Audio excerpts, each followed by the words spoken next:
मैं नाखुश था कि जडेजा को ट्रेड किया जा रहा है, सैम करन को ट्रेड किया जा रहा है संजू के एवज में। पिछला सीजन इनके लिए ब्लेसिंग इन डिस्गाइज था भाई, एक दिन का भी वेट नहीं किया ट्रेड के बाद। मतिसा पतिराना को क्यों छोड़ा टीम ने? सीएसके की टीम पछताने वाली अगर उन्होंने आरटीएम नहीं किया। संजू को लेके आए हैं सैमसंग, है हमारा आईफोन ऋतुराज गायकवाड़ी। भाई मौके नहीं मिले इतना मेहनत करने के बाद भी। एक वो कमबैक वाली जो हमने करुण नायर की लास्ट ईयर स्टोरी देखी थी कि भाई God give me a chance वाली, अगर सीएसके उनको एक मौका देती है, he will definitely perform well. IPL 2026 के लिए सारी टीमों ने अपने रिटेंशन और रिलीज लिस्ट निकाल दिए हैं। आज हम एक टीम लेके आए हैं जो कि है 5 बार की चैंपियन चेन्नई सुपर किंग्स। उसके बारे में प्रॉपर डिटेल में चर्चा करने वाले हैं। जिन खिलाड़ियों को उन्होंने रिटेन किया है उनसे प्लेइंग 11 कैसे बन सकता है, ऑक्शन में जाते हुए कितना उनके पास पैसा बचा है और कौन कौन से खिलाड़ियों को उनको टारगेट करना चाहिए ऑक्शन में, और कौन कौन सी गलतियां हुई हैं रिटेंशन लिस्ट जारी करने में, उनसे कौन कौन से खिलाड़ियों को नहीं वहां पे हटाना चाहिए था। इन सब चीजों के बारे में बात करेंगे इस वीडियो में। So hello and welcome back to cricket by KN. मेरा नाम है आदित्य और मेरे साथ है कैफ अख्तर। शुरुआत करते हैं इस वीडियो की। कैफ, पहला कैसा लग रहा है कि मतलब ये लिस्ट देख के, चेन्नई के सारे ही ऑफिस में मोस्टली चेन्नई के फैन है, ठीक है, तो आप हालांकि केकेआर के हैं, केकेआर फैन हूं, लेकिन ये लिस्ट देख के कैसा लग रहा है आपको? पहले क्या थॉट है मन में? यार देखो, लिस्ट देख के मेरे मन में एक थॉट है कि टीम जो है रिवैम्प की उस सिचुएशन पे जा रही है। जडेजा को निकाल दिया, टीम ने ट्रेड कर दिया, लेकिन संजू चलो थोड़े से 31 साल के हैं, धोनी का लास्ट ईयर है, रिस्पेक्ट के रूप में उनको रखा है इस टीम में। लेकिन ये चीज़ मुझे देख के अच्छी लगी, सीएसके जिस चीज़ के लिए जानी जाती थी कि वो थोड़े ओल्ड प्लेयर्स को लेके आती थी टीम के अंदर, उसके वहाँ से टीम जीती थी, लेकिन अब थोड़ा सा इन्होंने नए घोड़ों पे दाव लगाना स्टार्ट कर दिया। तो ये चीज़ मुझे सीएसके से अच्छी लगी सीजन, लेकिन 2-3 गलतियां हुई हैं, आगे बात करेंगे उस पर। अच्छा, मैं जब ये रिटेंशन लिस्ट देखा, पहले तो मैं नाखुश था कि जडेजा को ट्रेड किया जा रहा है, सैम करन को ट्रेड किया जा रहा है संजू के एवज में। अब देखिए, विकेट कीपर बल्लेबाज एक्सपीरियंस इंडियन सेटअप में मिलना मुश्किल है। 31 साल के हो चुके हैं संजू सैमसन, काफी लंबे टाइम से आईपीएल भी खेल रहे हैं। तो जब ये ट्रेड के बारे में पूछा गया चेन्नई के मैनेजमेंट से, तो उनका कहना था हम एक नए सिरे से शुरुआत करना चाह रहे हैं। और पिछला सीजन इनके लिए ब्लेसिंग इन डिस्गाइज था। बिल्कुल, बिल्कुल। कि आपको डेवाल्ड ब्रेविस मिल गया, आपको उर्विल पटेल, आयुष महतारे आपके इंजरी रिप्लेसमेंट के तौर पे आ गए, जो कि टीम का हिस्सा नहीं थे, और आके आपका काया पलट कर दिया था उन खिलाड़ियों ने। तो उनको रिटेंशन मिल गई है। और ये 2 ट्रेड जो डील हुआ है सैम करन और रविंद्र जडेजा का, वो तो आप सबको पता होगा। तो थोड़ी सी मेरी उससे नाखुशी है। लेकिन सबसे पहले बात कर लेते हैं रिलीज प्लेयर्स पे। तो रिलीज किया गया है पहले तो राहुल त्रिपाठी को, आंद्रे सिद्धार्थ को, वंश बेदी को, डेवन कॉनवे को बैटिंग से। इसमें राहुल त्रिपाठी पूरी मीम बनी थी कि जितना हिलते हैं उससे कम रन बनाते हैं। वो यंग खिलाड़ियों के दिनेश कार्तिक है वो। मतलब उनको देखोगे ना, बॉडी लैंग्वेज हो गया, चाहे हेलमेट हो गया, स्टांस लेने का तरीका, सब दिनेश कार्तिक वाला है, बस परफॉर्मेंस वैसी नहीं आती उनकी तरफ से। मेरे ख्याल से राहुल त्रिपाठी का एक जेन्युइन था रिलीज करना। आंद्रे सिद्धार्थ का मैं कहना चाहूंगा कि बहुत यंग खिलाड़ी, अंडर 19 में बहुत अच्छा खेले, तो उनको यार यंग खिलाड़ी तो उनपे एक दाव खेल सकते थे। मिडिल ऑर्डर बैट्समैन है, अभी टीम में दिक्कतें हैं मिडिल ऑर्डर में। उसके बाद वंश बेदी, इतना चलो रिकॉर्ड कुछ हमें इतना कुछ रिकॉर्ड है नहीं। डेवन कॉनवे आप सही किया। उसके बाद निकाला किसको उन्होंने? दीपक हुड्डा को, विजय शंकर को। वो चीजें जस्टिफाई करती है। बिल्कुल। दीपक और विजय का तो बिल्कुल निकलना बनता था। गलती से लग रहा था पिछले सीजन ही ले लिया है टीम ने कि ले लेते हैं। थोड़ा उनका साउथ कोटा भी लग गया था विजय शंकर का। डोसा, इडली, सांबर, चटनी। लेकिन यार एक बात मैं कहूंगा कि रचिन रविंद्र, ठीक है, टीम पछताने वाली है। मैं पहली बोल दूं, सीएसके की टीम पछताने वाली है अगर उन्होंने आरटीएम नहीं किया यहाँ पे रचिन को। तो बिल्कुल कर सकते हैं रचिन के ऊपर आरटीएम। देखा जाए, मैं भी थोड़ा सा वो हूं कि रचिन ठीक है आपके लिए परफॉर्मेंस नहीं कर रहे हैं, बट मान लीजिए आपके ओपनर्स में से कोई एक फेल हुआ, या फिर ऋतुराज गायकवाड़ को इंजरी की समस्या होती है, तो उर्विल को आप ला सकते हो। वो हम प्लेइंग 11 के बारे में कुछ देर में बात करेंगे क्या हो सकती है इनकी। बट उससे भी ज्यादा कभी जरूरत पड़ी कि स्पिन भी करानी है, बैटिंग भी करानी है, रचिन आपके लिए फिट बैठते, तो एटलीस्ट उनको रखा जा सकता था। बिल्कुल, भले ही आप स्टार्टिंग 11 में ना रखते, लेकिन मे बी आरटीएम हो जाए उनके ऊपर। और होना चाहिए यार, क्योंकि रचिन एक तो स्पिन लेके आते हैं, स्टेबिलिटी लेके आते हैं, इंटरनेशनल प्लेयर है, तो कोई ऐसे छोटे मोटे खिलाड़ी तो है नहीं रचिन रविंद्र। बाकी यार और खिलाड़ियों की सैम करन है, साइक रशीद है, उसके बाद कमलेश नागरकोटी को छोड़ा गया, तो चलिए सैम करन को तो खैर ट्रेड ही कर दिया गया, साइक रशीद को रखने का मन, कमलेश नागरकोटी ऊपर नीचे परफॉर्मेंस अब तक कोई बेहतर कर नहीं पाया अंडर 19 वर्ल्ड कप के बाद से। बट एक सरप्राइज जो था, मतिजा पतिराना को क्यों छोड़ा टीम ने? ये खिलाड़ी इस टीम का लग रहा था पेस अटैक का फ्यूचर लीड करेगा, उसको छोड़ दिया गया क्योंकि पिछले सीजन 12 मैचेस में आई गेस 13 विकेट लिया उन्होंने। लास्ट सीजन अच्छा नहीं था, ठीक है, लास्ट सीजन इतना कुछ अच्छा नहीं था, बट पतिराना के यार आप पोटेंशियल जानते हो, श्रीलंका के one of the best bowler इस टाइम पे है, और जिस तरह का पोटेंशियल लेके आते थे ना, सीएसके को डेफिनेटली लीड करने वाले थे फ्यूचर में।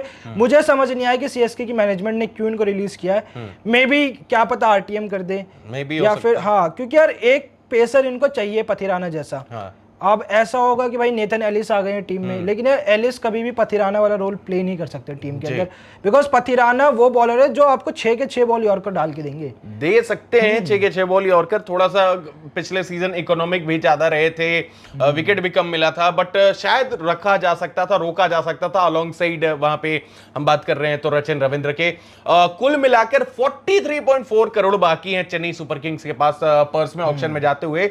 16 दिसंबर को ऑक्शन होने वाला है, जैसा कि आप सबको पता है, अबू धाबी में। अब आ जाते हैं रिटेन्ड प्लेयर्स पे, एक एक करके बात करेंगे। Anshul Kamboj, very nice retention, बहुत बढ़िया खिलाड़ी है, टेस्ट डेब्यू भी कर चुके हैं इंडिया के लिए। गुरजनप्रीत सिंह, अगेन हम कल ही मैच देख रहे थे, इंडिया वर्सेस यूएई का, इमर्जिंग एशिया कप जो चल रहा था, वहां पे उन्होंने बहुत बेहतरीन बॉलिंग की है। जेमी ओवर्टन बहुत अच्छे ऑलराउंडर है। Jamie Overton can be a की प्लेयर फॉर सीएसके, बिकॉज बहुत जिम्मेदारी होने वाली है। अगर इन्होंने कोई ऐसा पेसर या ऑलराउंडर लेके नहीं आया, Jamie Overton will be a की प्लेयर फॉर सीएसके, क्योंकि सैम नहीं है इस बार, और ना ही इनके पास जडेजा है। हाँ, तो दोनों के शूज फिल करने इस बार जेमी ओवर्टन को। और एक युवा सितारे हैं, uncapped Indian player MS Dhoni नाम के, अगर आपको नहीं पता होगा तो छोड़िए, फिर क्या ही है। तो एक एमएस धोनी नाम के युवा सितारे को भी रिटेन किया गया है। देखना पड़ेगा किस तरीके से खेलते हैं, कहाँ बैटिंग करते हैं, 8 पे कि 9 पे कि 10 पे कि आएंगे नहीं बैटिंग करने, देखना पड़ेगा। आएंगे, अंतिम में आएंगे। चलिए आप लोग, हम अंतिम में आएंगे। अरे आप भी तो आइए। हम आएंगे, जरूर आएंगे, हम अंतिम में आएंगे। मुकेश चौधरी, अच्छा रिटेंशन, एक और लगातार टीम के साथ जुड़े हुए हैं। नेथन एलिस, जैसा कि हम बात कर रहे थे ऑफ कैमरा भी, भाई नेथन एलिस इस वक्त one of the best bowler है, डेथ में बॉलिंग करने वाला, yorker, slower one, off cutter, सब कुछ डाल सकता है वो खिलाड़ी। तो मेरे हिसाब से one of the best T20 bowlers हैं डेथ के लिए, तो उनका रिटेंशन तो बहुत जरूरी था। बिल्कुल जरूरी था। एंड नूर अहमद, जिन्होंने स्पिन की यहाँ पे जो कमान संभाली थी लास्ट ईयर, तो नूर अहमद है, बट साथी की जरूरत पड़ेगी इस बार नूर अहमद को। या तो फिर किसी इंडियन स्पिनर के साथ जाने चाहिए, या फिर कोई ऐसा ऑलराउंडर जो बैटिंग भी कर सके। बिल्कुल, तो आगे बात बताएंगे भाई आपको सारी चीजें। रामकृष्णा घोष को रिटेन किया गया है, संजू सैमसन को ट्रेड करके लाया गया है, कप्तान ऋतुराज गायकवाड़ को ऑलरेडी अनाउंस कर दिया गया है कि ये मत सोचिएगा कि संजू को लेके आए हैं तो भाई एक दिन का भी वेट नहीं किया ट्रेड के बाद कि एक दिन रुक जाए, संजू के थोड़े फैंस को लगे कि नहीं भाई कैप्टन बना देंगे, नहीं, संजू को लेके आए हैं। सैमसंग है हमारा आईफोन, ऋतुराज गायकवाड़ ही है, अनाउंस कर दिया। शिवम दुबे, ऑब्वियसली श्रेयस गोपाल को रिटेंशन मिली है, तो उसके ऊपर हम इनकी बड़ी इंपॉर्टेंट रोल हो सकती है सीजन। वहां पे खलील अहमद ऑब्वियसली रिटेन हुए, आयुष मातारे, डेवाल ब्रेविस और उर्विल पटेल पिछले सीजन तीनों इंजरी रिप्लेसमेंट के तौर पे आए और छाए, तो ये 3 तो डेफिनेटली रिटेन हुए। तो ये हो गए रिटेंशन की बात। अब आ जाती है मेन बात, अब आ जाती है मेन मुद्दे की बात, इनकी प्रोबेबल स्टार्टिंग 11 क्या हो सकती है, जो कि सबसे बड़ी मुद्दे की बात है। अब ओपनिंग में सबसे बड़ी टेंशन है। टेंशन तो नहीं, मेरे ख्याल से आयुष ऋतुराज संभाल ही लेंगे, बट ठीक है, अगर आयुष को कुछ हो जाता है तो उर्विल है वहां पे, ठीक है, उनको भी कुछ हो जाता, संजू है नीचे, तो ओपनिंग का स्लॉट तो ठीक है, बट एक रचिन वाला मुझे फैक्टर लग रहा है वहां पे। वहां पे 2-3 नंबर तक तो ठीक है, संजू, ऋतु, उसके बाद बाकी आगे आने वाले उसमें पोजीशंस में दिक्कत होगी वहां पे। अच्छा, उसके ऊपर आगे आते हैं, बट मेरे को क्या लग रहा था कि आयुष और उर्विल पिछले सीजन ट्राई किया गया था। उर्विल हालांकि एक ही मैच में अच्छा कर पाया था, लास्ट वाले में आई गेस 30-33 जो भी मारा था उन्होंने। बाकी उर्विल में बहुत पोटेंशियल है, आपको पता नहीं है तो इंडियन सर्किट में वन ऑफ द फास्टेस्ट 100 मार चुके हैं। तो उर्विल पटेल, मेरे को लग रहा था कि ऋतुराज के आयुष के साथ ओपन करेंगे, 3 नंबर ऋतुराज, तो इसीलिए मेरे हिसाब से संजू की जगह नहीं बन रही थी इस टीम में, बट संजू को लाए हैं तो इसका मतलब यह है कि Urvil will have to sit out, Ayush Mhatre और ऋतुराज गायकवाड ओपनिंग करते हुए नजर आएंगे। 3 नंबर संजू सैमसन, या वाइस वर्सा भी कर सकते हैं कि संजू से ओपन करा दिया और 3 नंबर खिला दिया ऋतुराज गायकवाड को। बिल्कुल, तो ये कर सकते हैं, ये लास्ट ईयर तो खेल ही रहे थे ऋतु जी, तो ये कर सकते हैं 3 नंबर पे। और 4 आपका ब्रेविस हो गए, ब्रेविस 100%। उसके बाद शिवम दुबे हो गए आपके 5 नंबर। दिक्कत हो रही है भाई 6 नंबर की। बस सवाल क्वेश्चन मार्क लगा हुआ है 6th पोजीशन के ऊपर। अब देखिए वहां कौन खेलता था, रविंद्र जडेजा। रविंद्र जडेजा आपको बैटिंग, बॉलिंग और फील्डिंग तीनों कर सकते थे, लेकिन जडेजा इस बार है नहीं। सैम करन नहीं है, सैम करन भी नहीं है। दुबे हो गया ऑलराउंडर, बट दुबे आपको मोस्टली पिछले 2-3 सीजन से बॉलिंग कुछ खासा करते हुए नजर आ नहीं रहे हैं। उसके बाद आते हैं एमएसडी 7वें नंबर पे, 6 पे क्वेश्चन मार्क लगा रहे हैं हम, 7वें पे हमने एमएसडी को रखा है, दोनों ने डिसाइड किया है। अब इसके बाद भी पेच फंस रहा है, इसके बाद पेच ऐसे फंस रहा है कि आप 8 मैचेस या 7 मैचेस जो भी है आपको खेलना है चेपॉक पे, स्पिनिंग ट्रैक है, बॉल फंसाना है, जेमी ओवर्टन की फिर जगह कैसे बनेगी? नहीं बनेगी भाई। जेमी ओवर्टन को आप अवे मैचेस में खिलाओ, होम के लिए आपको एक ना एक प्लेयर खरीदना पड़ेगा जो स्पिनिंग ऑलराउंडर हो। स्पिनिंग ऑलराउंडर, या तो आप प्रॉपर 6 नंबर के लिए आप ऐसे ले आओ और एक और कोई प्रॉपर जैसे रवि बिश्नोई आप ले आओ, ठीक है। बाकी ऑप्शंस आगे डिस्कस करेंगे, लेकिन एक आपको स्पिनर रखना पड़ेगा टीम के अंदर, प्रॉपर स्पिनर। एक स्पिन ऑलराउंडर चाहिए ही चाहिए, या 6 नंबर पे ले आओ चाहे 8 नंबर पे ले आओ।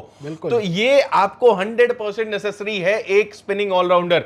तो जेमी ओवर्टन को ऐसे हमने रखा है कि आउट ऑफ चेपॉक जब भी खेलेंगे तो जेमी 8 पे, एमएस के बाद बैटिंग करने आ सकते हैं, एमएस भाई हैं तो पहले भी भेज देंगे। उसके बाद हमने नेथन एलिस को रखा है, जैसा कि हमने बोला one of the best death bowlers. Noor Ahmad है और खलील अहमद है हमारे पास। अगर ओवर्टन को नहीं भी खिला रहे हैं, अंशुल कंबोज वहां खेल सकते हैं, बिल्कुल अंशुल कंबोज को खिलाया जा सकता है, बट फिर भी क्वेश्चन मार्क है। एक स्पिनिंग ऑलराउंडर नूर का साथ कौन देगा? चेपॉक पे मैचेस खेलने, डेवाल्ड ब्रेविस से हाथ घुमवा भी दिया आपने 1 आध ओवर, बट बाकी 2-3 ओवर भी तो निकलवाना है स्पिन से। नहीं हो पाएगा ना, आपको लेना ही पड़ेगा प्लेयर। अच्छा, मेरे माइंड में एक और क्वेश्चन है, खलील है नई बॉल के बॉलर, ठीक है, ओवर्टन बीच में डालते हैं, एलिस डेथ के हैं, तो खलील का साथ कौन देगा अगर एक और पेसर नहीं हुआ टीम में? तो खलील का साथ देने के लिए जैसे अगर इस टीम में देखें तो ओवर्टन, या तो फिर आप इम्पैक्ट प्लेयर में आप खिलाओगे किसी को, इम्पैक्ट प्लेयर में किसी को खिलाया जा सकता है, अंशुल आ सकते हैं मान लीजिए, तो अंशुल और वो, या फिर गुरजनप्रीत और वो शुरुआत कर सकते हैं, वो तो अलग बात होगी। इम्पैक्ट प्लेयर में तो किसी पेसर को ही मोस्टली रखते हुए नजर आएंगे। लेकिन एक ऑप्शन जो दिख रहा है हमें वो है श्रेयस गोपाल का, इसीलिए हम कह रहे थे कि ये एक इंपॉर्टेंट रोल प्ले कर सकते हैं। अगर ऑक्शन में नहीं मिलता है कोई प्रॉपर स्पिनर, जैसे कि रवि बिश्नोई अवेलेबल है, राहुल चहर अवेलेबल है, अगर ऐसे स्पिनर प्रॉपर नहीं मिले, एडम जांपा भी अवेलेबल है, तो नहीं मिलते हैं तो फिर आपको जाना पड़ेगा भाई श्रेयस गोपाल के साथ। और श्रेयस गोपाल कर सकते हैं वो टिप्स एंड ट्रिक्स, चेपॉक में आपको 8 मैचेस खेलने कर सकते हैं, बट बैटिंग की थोड़ी उनकी कमी है, बैटिंग की कमी है, but as a proper spinner आपको खिलाना पड़ेगा। स्पिनर खिला सकते हो आप, लेकिन मेरे ख्याल से मार्केट में और भी अच्छे ऑप्शंस हैं। श्रेयस गोपाल नहीं, छक्के तो मार सकते हैं, लेकिन और भी अच्छे ऑप्शंस है ना मार्केट में, तीक्षणा है, हसरंगा है, ठीक है, तो और भी ऑप्शंस है। तो जमाने में और भी गम है स्पिनर्स के सिवा। तो इनके पास कुल मिलाकर प्लेयर्स की अगर हम बात करें तो 3, 6, 7, 14, 15, 16 प्लेयर्स हैं। मिनिमम 18 चाहिए होते हैं, मैक्सिमम 25 चाहिए होते हैं। तो अभी भरने के लिए इनके पास अच्छे खासे स्पॉट हैं, 9 स्पॉट भरने हैं, और सब सेकंड मोस्ट पर्स लेके जा रहे हैं। एक जो सबसे बड़ा टारगेट रहने वाला इस ऑप्शन में खिलाड़ी कैमरन ग्रीन, बिल्कुल। केकेआर तो जाने वाली है, ऐसा सबको लग रहा है कि रसल को छोड़ा है, डेफिनेटली जाएगी केकेआर, तो जाएंगे कैमरन ग्रीन के पीछे। इनके पास सेकंड मोस्ट पैसे हैं, या तो ये खेल बिगाड़ देंगे, या तो इतना महंगा कर देंगे ना, या तो वो खेल बिगाड़ सकते हैं महंगा करके, या तो ये भी खरीदने के ऊपर जा सकते हैं। सैम को तो इन्होंने भी बेचा है, रविंद्र जडेजा को तो इन्होंने भी बेचा है। या तो ऐसा भी कर सकते हैं कि या तो कैमरन ग्रीन, आंद्रे रसल भी तो आ रहे हैं, आंद्रे रसल भी आ रहे हैं, लेकिन चेपॉक में सीएसके के कट्टर दुश्मन है तो क्या पता भाई उनको भी ले, बूढ़े हो ही चुके हैं। चेपॉक में मुश्किल हो जाएगा चेपॉक उनके में, लिए। लेकिन रिकॉर्ड अच्छा उनका। बट फिर भी उनके लिए थोड़ा सा मुश्किल हो जाएगा मेरे हिसाब से स्लोअर गेंदों पे। ओवरटन से तो बेटर बॉलर है हाँ। रसल, ठीक है। नहीं, ओवरटन से बेटर बैटर कह सकते हैं, बैटर या बॉलिंग भी उनका लास्ट आजकल कम हो गया थोड़ा, वो यॉर्कर जगह पे पड़ नहीं रही है। तो मेरे हिसाब से ये चेंज हो सकता था। अब सबसे इंपॉर्टेंट मुद्दे पे आ जाते हैं, ऑक्शन में नीड क्या क्या होगी इनको। तो हमने 6 नंबर की बात की, 6 नंबर पे हम क्या बात कर रहे हैं कब से, एक स्पिनर ऑलराउंडर चाहिए होगा इनको, तो उसकी तो डेफिनेटली जरूरत है। चेपॉक में आप नूर के साथ सिर्फ आपके पास 2 स्पिनर ऑप्शन है, श्रेयस गोपाल, नूर अहमद, बाकी आपके पास ब्रेविस साथ घुमा सकते हैं, ठीक है। तो आपको तो एक प्रॉपर स्पिनर चाहिए, या तो आप प्रॉपर स्पिनर या स्पिनिंग ऑलराउंडर। ऑप्शन क्या क्या है भाई? ऑप्शन आते हैं ऑप्शंस के ऊपर, लेकिन और क्या चाहिए इनको ऑप्शन में, एक फॉरेन पेसर चाहिए प्रॉपर। अगर आपको कुछ नया तो जेराल्ड कोटजे मेरे हिसाब से एक ऑप्शन हो सकता है, लुंगी एंगीडी भी है, और भी बहुत सारे ऑप्शंस है, उसके ऊपर भी आते हैं। लेकिन फिर चाहिए इनको एक इंडियन प्रॉपर पेसर अगर मिल जाए तो, क्योंकि इनके ही फॉर्मर दीपक चहर जी को भी मुंबई ने रिटेन नहीं किया है, तो लौट के बुद्धू घर को आए वाला सीन हो जाएगा उनका। ज्यादा ही प्यार प्रेम हो तो ले आएंगे। क्यों, शार्दुल को ले लिया है मुंबई ने, तो मुश्किल है कि एफबीएम कर भी सकते हैं, लेकिन अगर चाहे दीपक से मुंबई में वापस प्रेम दिखाना, दीपक को मुंबई लेगी नहीं। दीपक सीएसके आ सकते हैं, नहीं तो आगे और भी ऑप्शंस होंगे यार पेसर्स की, वो देखना पड़ेगा। लेकिन फिर वही आप डोमेस्टिक के लड़के उठाओगे। अच्छा, इनको चौथा चीज क्या चाहिए इंपॉर्टेंट, चौथा या पांचवा दोनों कह लीजिए, मिडिल ऑर्डर के बैकअप चाहिए इनको, भर भर के बैकअप चाहिए। फॉरेनर मिले इंडियन मिले फर्क नहीं पड़ता, उनको चाहिए ही चाहिए। बैकअप आपके पास है नहीं, आप देखिएगा आपके सारे खिलाड़ी तो जो भी हैं सारे तो आपके लाइनअप पे फिट हो जा रहे हैं। बिल्कुल यार, और लंबा टूर्नामेंट होता है यार, 16 मैचेस का, उसके बाद आप प्लेऑफ्स खेलते हो, तो लंबा टूर्नामेंट है, कोई कभी भी इंजर्ड हो सकता है। तो एक मिडिल ऑर्डर के लिए चाहिए, ठीक है, उसमें भी काफी ऑप्शंस हैं, बट इतने भी नहीं है कि भाई इंडिया, क्योंकि सारे आप देखोगे मिडिल ऑर्डर वो टीम्स उठा लेती है पहली जी। अब आ जाते हैं हम, इनके लिए क्या बेहतर रहेगा, ऑक्शन में जाएंगे तो किन किन खिलाड़ियों को टारगेट करना चाहिए।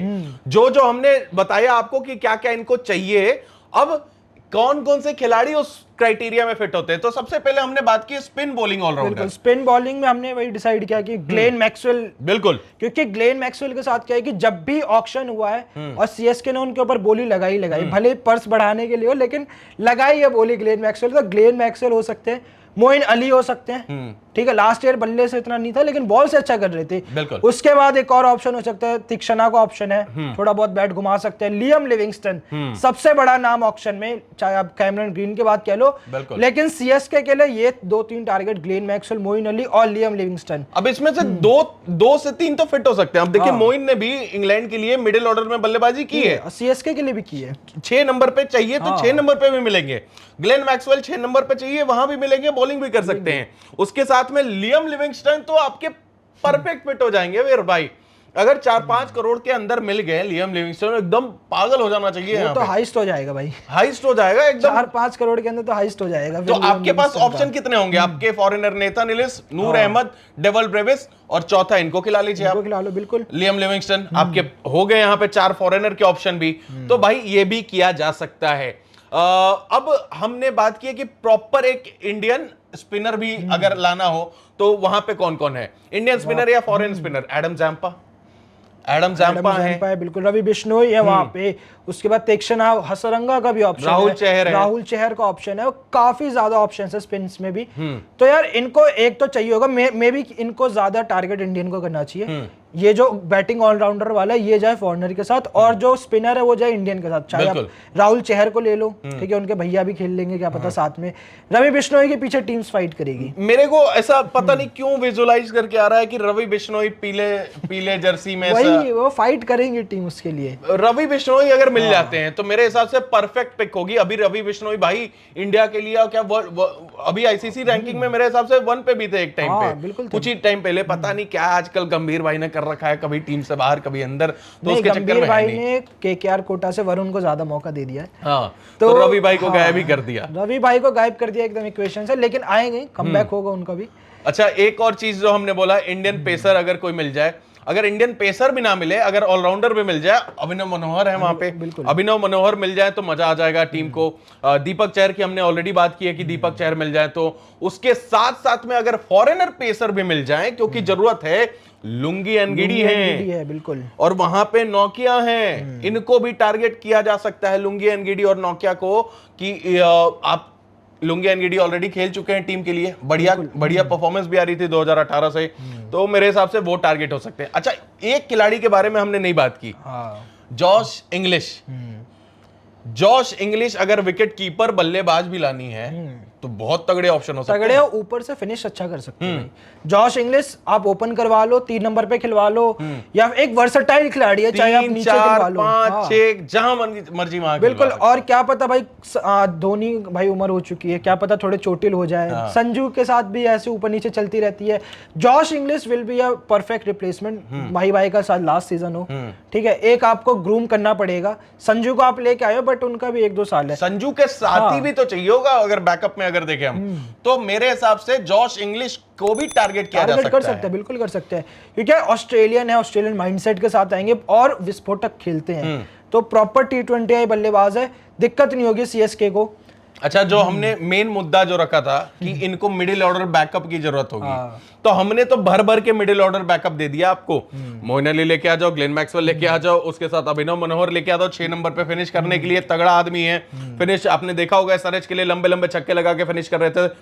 इसमें अब जो नाम हम लाने वाले, जॉश इंग्लिश का हमने नाम लिया, लिविंगस्टन का नाम लिया, अब जो नाम लाने वाले हैं आपके लिए सरफराज खान का। अब सरफराज खान इसमें कैसे फिट होंगे? युवा है, वेट कम किया है, लंबे लंबे छक्के मार सकते हैं, कोई टीम पीछे जा नहीं रही है, कम प्राइस में मिल सकते हैं आपको, 6 नंबर पे खिलाना है, फिनिश कर सकते हैं। बिल्कुल यार, सरफराज इस टीम के लिए कंप्लीट पैकेज हो सकता है, क्योंकि यार मिडिल ऑर्डर की जो चीजें दिक्कतें चल रही है, सरफराज उसको पूरी कर सकते हैं। वहां पे सरफराज के अंदर एक भूख भी होगी अभी, कि भाई मौके नहीं मिले, इतना मेहनत करने के बाद भी। एक वो कमबैक वाली जो हमने करुण नायर की लास्ट ईयर स्टोरी देखी थी कि भाई God give me a chance वाली, तो सरफराज के साथ वो चीज हो सकती है अगर सीएसके उनको एक मौका देती है, he will definitely perform well. क्योंकि आपकी लाइनअप फिर देख लीजिए ना, आपकी लाइनअप कैसे हो जाएगी? आयुष मातारे, ऋतुराज गायकवाड़, ऋतुराज एंकर कर सकते हैं इनिंग, संजू एंकर कर सकते हैं, आयुष मारेंगे ऊपर से, ब्रेविस मारेंगे, दुबे मारेंगे, 6 नंबर आपको फिनिश भी तगड़ा करना है। माही भाई मारे चाहे ना मारे, माही भाई आए ना आए, सरफराज मे बी जब आरसीबी के लिए खेलते थे सरफराज, तो जब आए थे क्या फिनिश करते थे, अब तो मैच्योर हो गए, अब तो और मार सकते हैं, 6 नंबर वो काम कर सकते हैं। नहीं है तो माही भाई हैं, नहीं है तो वर्टन है, अगर अब चेपॉक पे नहीं खेल रहे हैं तो ऑप्शंस बहुत हैं। लेकिन हमने फिर आपको ये जो 12 ऑप्शंस दिए हैं, फिर से आपको बता दूं 12 option, Glenn Maxwell, Moeen Ali, Adam Zampa, Abhinav Manohar, Ravi Bishnoi, Sarfaraz Khan, Rahul Chahar, Deepak Chahar, Liam Livingstone, Josh Inglis, Maheesh Theekshana, Lungi Ngidi या फिर नोकिया। ये भाई ये सब टारगेट होने चाहिए, बिल्कुल होने चाहिए यार, क्योंकि अगर इनमें से 1-2 खिलाड़ी नहीं आए ना सीएसके की टीम में, तो भाई सीएसके सीजन थोड़ा सा पीछे रह जाएगी। देखो टीम अच्छी है बट दिक्कतें हैं टीम के अंदर, ठीक है, और थोड़े लूप होल्स है। अगर ये चीजें ये कर लेते हैं ना सीएसके की टीम, तो लूप होल्स उनकी फिल हो जाएगी वहां पे। बाकी यार मुझे लगता है मिडिल ऑर्डर में ना 1-2 बल्लेबाज से नहीं होगा, बैकअप इनको थोड़े और रखने पड़ेंगे, या फिर क्या पता वापस से विजय शंकर ले आए क्या पता राहुल त्रिपाठी ले आए वापस से। नहीं भाई, अभी तो आपने बोला कि हम रिवैम्प कर रहे हैं, पूरी चीजें बदल रहे हैं, तो रिवैम्प जब कर रहे हैं तो फिर ऐसे रिवैम्प ना करें। क्या पता भाई नहीं मिले तो ले आए भाई, क्या पता लास्ट में करण शर्मा दिख रहे हैं हमें स्पिनर के तौर पे, तो फिर हो सकता है करण शर्मा हो सकते हैं, वो भी रिलीज हुए हैं।